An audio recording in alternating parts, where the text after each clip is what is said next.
Evening everybody. It seems that whenever I have a 650 Continental GT to play with, the weather's rubbish. Anyway, I've had this for a while, a few days, 3 or 4 days I think in total, and Webley Mark II's been having his cutout thing looking at.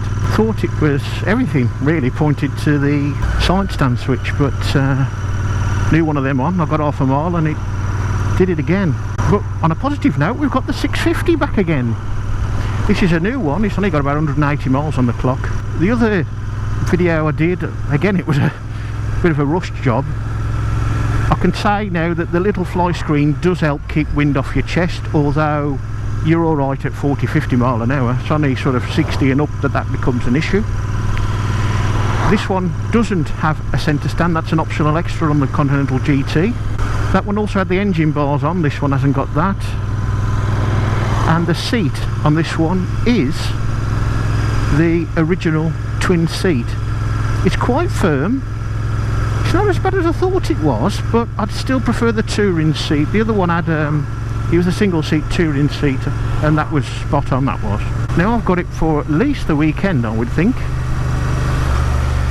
We can ride it a little bit and see what we think. Initially, nothing has really changed from the first one. The bars still feel wide, and considering I've just come off Webley with the wide bars, this felt really wide, but it's completely standard. It gives good control, good leverage, but I'd like them a little bit further in if I was honest. The side stand is still a pain to get at because the little bit on it that sticks out for your heel is hidden right underneath the foot peg when it's up, so it's hard to get hold of. It's one of them things you'll get used to, no doubt. The mirrors are pretty good, although they're virtually bar end mirrors in their position. Certainly stick out beyond the end and almost at the same level. Not quite, but it does mean you do have to turn your head quite a bit to look at the mirrors, but they're pretty good. A bit grubby at the moment because I cleaned them when I took it back earlier. Didn't realise I was going to get it back so soon. I was going to wait till it'd done 500 miles and then take it out and, you know, get a little bit more. But as it happens, we're in top gear. We're doing 50 mile an hour at about 3,150 RPM, something like that. So I ain't going to be mad with it as it's still running in, but it's smooth, it works nice, everything's fine. You do miss the centre stand for just simple things like filling up the tank to get the full tank. But whether that would ground out much with this if you're going a bit quicker. Never grounded out the centre stand on my 535 CGT, but caught the frame a time or two. But yeah, it's as smooth as ever. Seats a little bit too firm. Everything's nicely laid out. Clocks are nice, and of course, being canted forward, you're a little bit closer to the clocks than an Interceptor. If I was being mega picky, this is really, I'd like the front to turn a little bit quicker. Just a little bit. As it's the more sporty machine. Of course, apart from like the seat shape, the tank shape, the bars, it is an Interceptor. Or you could say an Interceptor is a CGT. It's the same underneath. You know, you've both got knocking on for 50 brake horsepower, forget what torque. Now you might be able to do that by dropping the forks, say 5mm. But, you know, it's not a super sport bike or a sports bike, is it? It's a calf racer. That said, the handling is fine, the brakes work well. I dare say there's better machines out there that are a bit more, you know, like more stopping power, you know, but you got to think of the price. I mean, they're good bikes without thinking of the price. Of course, the price is really nice. I mean, you're looking at, I forget now, I know they've gone up recently, but you know, in the ballpark of $5.5 grand for a standard bike.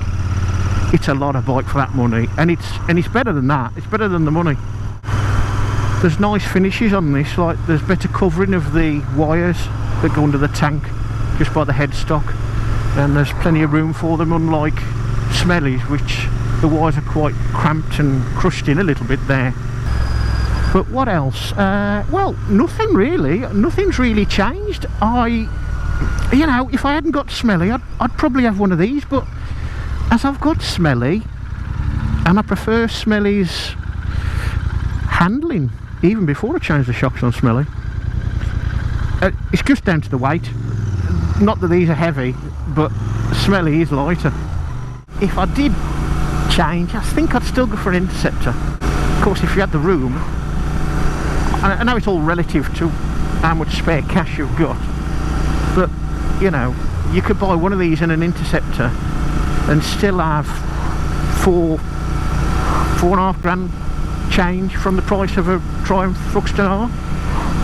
I know the Thruxton R's, you know, it's got, you know, fancy Brembo brakes and really good brakes and a lot more horsepower and probably better suspension all round, but you know, for normal road riding and everything, you know, you've still got 4.5 grand.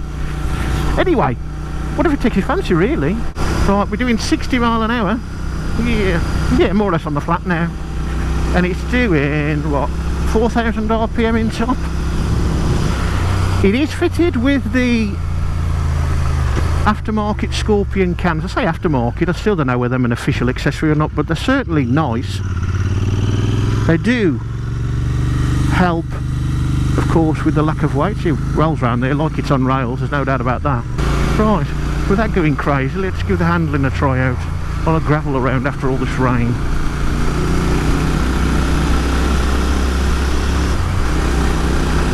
Top gear, 60.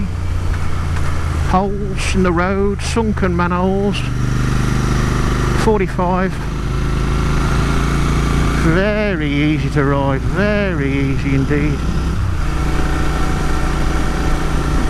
You know, yeah, I suppose in the real tight stuff you'd like it to turn a bit quicker, but in general that's pretty good. You know, it's one of the things like, well, if it's easy to do, you'd try it, but whatever takes your fancy.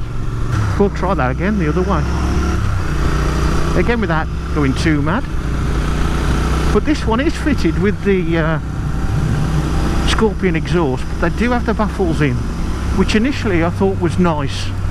They was nice enough without hurting your ear holes, which without the baffles they just tended to do. Look at that, roll round there, 58 mile an hour, top gear, no heroics, just lovely, 60 mile an hour. Fourth, 52, staying in fourth, a little bit of brake there, 50 mile an hour. And I reckon you could go through that at probably the best part of 70 without too much trouble, except that it would be illegal, of course.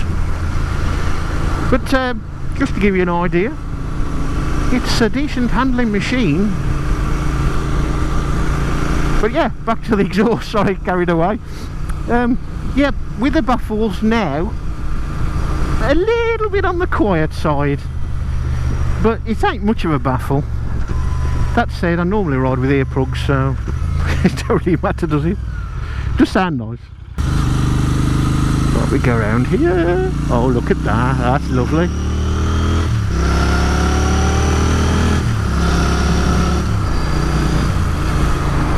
Yeah, I figured it'd be better to take it for a ride and yak about it than just walk around it and take pictures all the time and waffle with the wind blowing as it is today and the light changing all the time. Let's have a bit of fun doing it, shall we? But it's great. I mean, they are great bikes. I couldn't get away from the shop this afternoon because I was asked about them. You know, the short answer is just buy one. You know, yes, I've had niggles, and I seem to have had more niggles, or rather a continuing niggle really, with Webley Mark II than anything else, I suppose.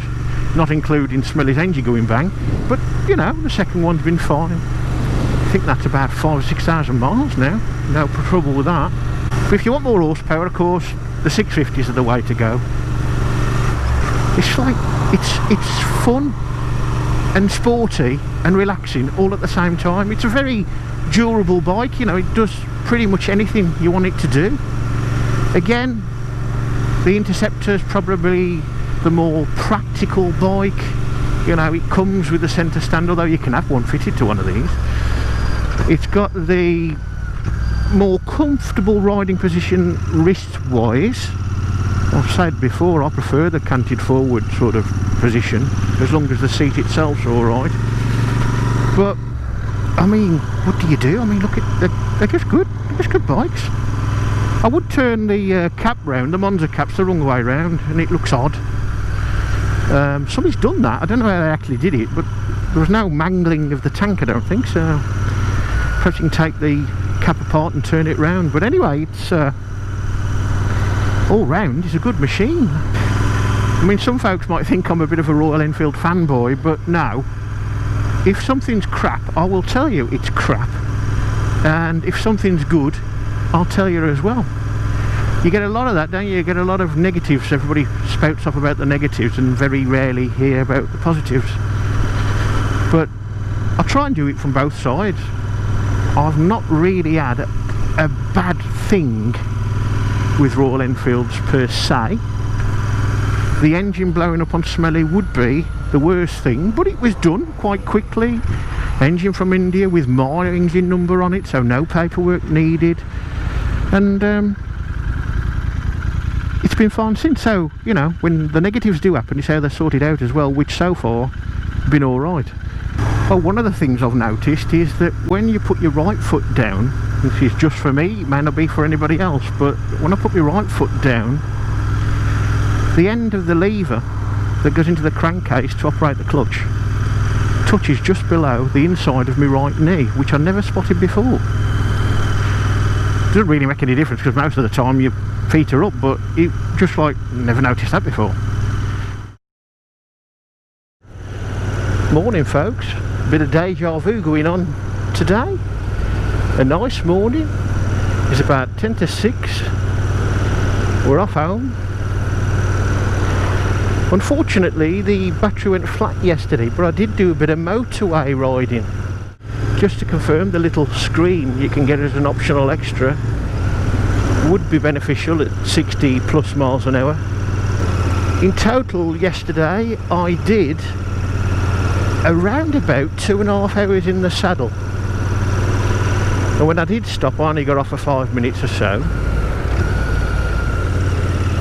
And we have a bit of a positive, more than I thought, and a little bit of a negative, more than I thought. The negative, although you might get used to it, the handlebars are rather, shall we say, wristy, more than I thought. I don't know whether it's because my arms are kicked out wider, but after 2.5 hours it was a bit of a, well, I could operate the clutch and that, but I was a little bit sluggish doing so. The other positive is in the form of a bit of a surprise, in that the standard seat, although it's a little bit firm, it was really good really. I mean, like 2.5 hours, can't really complain. I do prefer the look of the single seat, definitely, and the touring version was really nice.